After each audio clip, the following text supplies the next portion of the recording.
राजीव गोस्वामी जिसने आत्मदाह करके एक संदेश दिया था, उसी दौर में उत्तराखंड राज्य आंदोलन की आवाज हमारे वायुव्रत स्वर्गीय नेता इंद्रमणि भड़ोनी जी पौड़ी में आमरण अनशन कर रहे थे।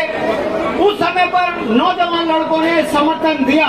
मैं ये बात आपके सामने इसलिए कह रहा हूँ, वही दौर अब देखिए, समय का चक्र घुमा और एक मां ने एक ऐसे सपूत को जन्म दिया जो उत्तराखंड के नौजवान बच्चों के लिए संघर्ष करता रहा, और वो संघर्ष आज उस मुकाम पर जाने की तैयारी पर है। जो भीड़ स्वयं पहाड़ों से उतरकर देहरादून में आई है, यदि ये जमीन पर उतर गई, पोलिंग बूथ में उतर गई, तो उत्तराखंड की तकदीर और तस्वीर बदलने के लिए बॉबी पवार जैसा नेता संसद में जाएगा। और एक संदेश और गया है बॉबी पवार के माध्यम से कि संघर्ष करने वाला गरीब का ही बच्चा होता है। संघर्ष वही कर सकता है जिस पर 2 जून की रोटी का पता हो। संघर्ष वही कर सकता है जिसने पढ़ लिख कर इन सरकारों की उपेक्षा देखी हो। यह दुर्भाग्य की बात है। ये बॉबी के साथ में एक साथ इतने लोग इसलिए इकट्ठे नहीं हुए कि बॉबी को सांसद बनाना है। ये बॉबी के साथ नौजवान लड़के इसलिए इकट्ठे हुए हैं कि राज्य आंदोलन में हमारे 12-14 लाख लड़के बेरोजगार हो गए। उन्होंने अपना जीवन उत्तराखंड बनाने में लगा दिया और इन 24 वर्षों में 12.5 लाख ऐसे नौजवान लड़के इन सरकारों की कारगुजारियों के कारण बेरोजगार हो गए, जिनकी उम्र 40 से ऊपर हो गई। और 9.5 लाख लोग सेवा नियोजन कार्यालय में रजिस्टर्ड हैं, मगर नौकरी किनको मिल रही है? जो सचिवों के रिश्तेदार हैं, जो भारतीय जनता पार्टी के दलाल हैं, नौकरियां सरेआम बिक रही हैं। ये वो आग है जो बॉबी के रूप में आज उत्तराखंड क्रांति दल के कार्यालय में खड़ी है।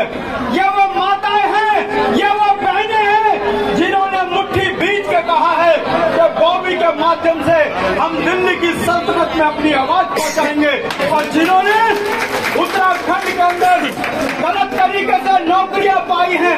सवाल अभी इस बात का नहीं है, जो लोग गलत तरीके से यहाँ नौकरियां पाए हैं उनको उत्तराखंड से खदेड़ के मोहन से बाहर नहीं फेंकने का काम अगर कोई करेगा तो वो उत्तराखंड के नौजवान लड़के करेंगे।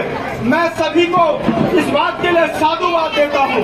मैं जानता हूँ बॉबी की तासीर में कोई कमी नहीं है, मगर बॉबी के मनोबल को बढ़ाने के लिए पहाड़ के दूर कंदराओं से अपने खर्चे से लोग यहाँ आए हैं।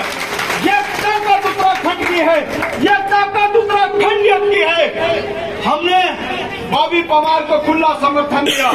कई राजनीतिक लोगों ने हमको ये कहा कि भाई आपको बॉबी को समर्थन नहीं देना चाहिए था। अरे हमने कहा, अरे राजनीतिक मूर्खों, इन नौजवानों को समर्थन देना उत्तराखंड की माताओं के चेहरे में खुशी लाने का सवाल है। अरे हमने तो राज्य आंदोलन में भी कांग्रेस और भाजपा को इस बात को साथ में मिलाया कि राजनीतिक विचारधाराएं अलग हो सकती है, मगर अगर राज्य के लिए आप हमारे साथ जुड़ते हो तो आइए हम आपका भी संघर्ष स्वीकारेंगे। हमने वो त्याग करके दिखाया, मगर ये राष्ट्रीय पार्टियों के नेताओं के पेट में दर्द इस बात का हो रहा है कि यूकेडी ने एक नौजवान को खुला समर्थन क्यों दिया। ये राष्ट्रीय पार्टियां जानती हैं कि यदि पहाड़ का पहाड़ी एक मत हो गया तो भारतीय जनता पार्टियों के नेताओं ने जो काला धन इकट्ठा किया है, ये राजकोष में जमा कराने की ताकत अगर कोई रखता है तो वो बॉबी पवार और उत्तराखंड क्रांति दल कर सकता है। इसलिए मेरा नौजवान लड़कों से निवेदन है, भाइयों, सवाल इस बात का नहीं है। अब मैं जो बात आपके सामने कह रहा हूँ वो मेरा भी 35-40 साल का अनुभव है। आज के बाद आपकी जिम्मेदारी है कि 2250 से ज्यादा पोलिंग बूथ हैं। 2200 ज्यादा पोलिंग बूथों में रात रात आपने ड्यूटी देनी है, गांव-गांव घूम के बॉबी के ने वोट मांगना है, तब जाकर ये वोट में कन्वर्ट होगा। वरना जो राष्ट्रीय पार्टियां पैसों के दम पे, शराब के दम इसको रोकने का दूसरा तरीका यह है कि गांव में जो बिना मुद्दों के वोट की बात करता है उसे लठिया के गांव से बाहर भगाइए। बिना क्रांति के कभी कोई बदलाव नहीं होगा। जो झूठ फरेब गांव में फैलाते हैं उन नेताओं को गांव से बाहर कीजिए। अगर कोई बुजुर्ग है पैर पकड़िए और बोलिए, गांव में अपने घर बैठिए। यदि आपने नौजवान बच्चों को हराने के लिए इन राष्ट्रीय पार्टियों का झंडा उठाया तो आपको गांव से भी बहिष्कार कर दिया जाएगा। जब हम इस तरह की इच्छा शक्ति रखेंगे तब जाकर बॉबी पवार, लड़ाई छोटी नहीं है।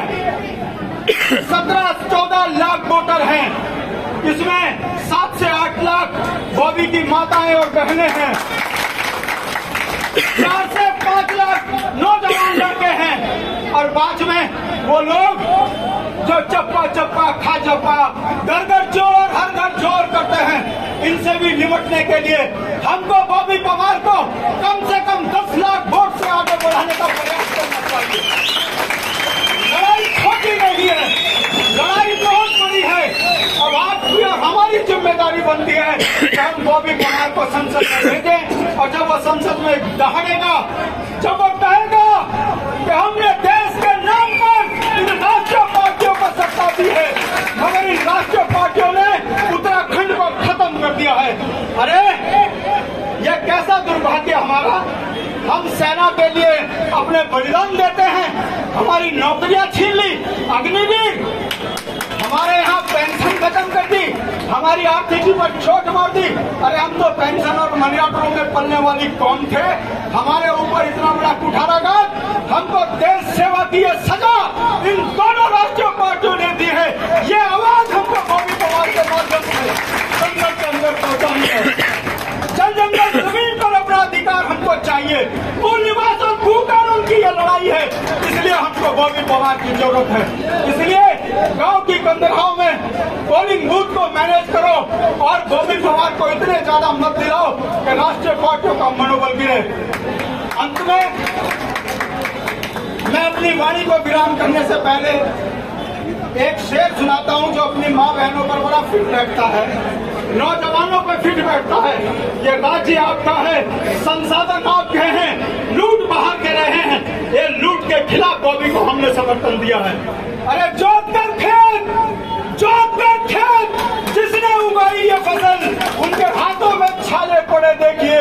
जो चुराते रहे दूसरों की फसल उनके हाथों में प्याले भरे देखिए। अरे कर दिया वक्त ने क्या फूल सूखे हैं काटे हरे देखिए।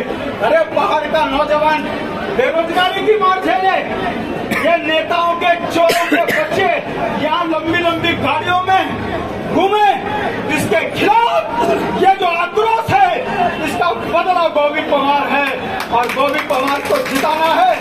ये उत्तराखंड क्रांति दल के भी सौभाग्य की बात है कि पहाड़ का नौजवान इस बात को समझ चुका है।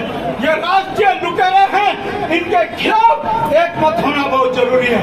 इन्हीं शब्दों के साथ मैं तमाम उन लोगों को जो कंदराओं से अपने खर्चे से यहाँ आए हैं, मैं उन तमाम लोगों को साधुवाद देता हूँ, मातृशक्ति को सलाम नमन करता हूँ कि आपने बॉबी पवार का मनोबल बढ़ाने के लिए आप देहरादून में एक कदम रखा है। मैं बॉबी की माता का भी साधुवाद करता हूँ।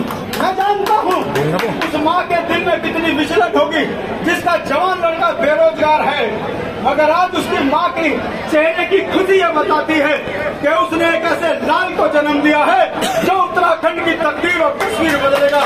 इन्हीं शब्दों के साथ जय भारत, जय उत्तराखंड।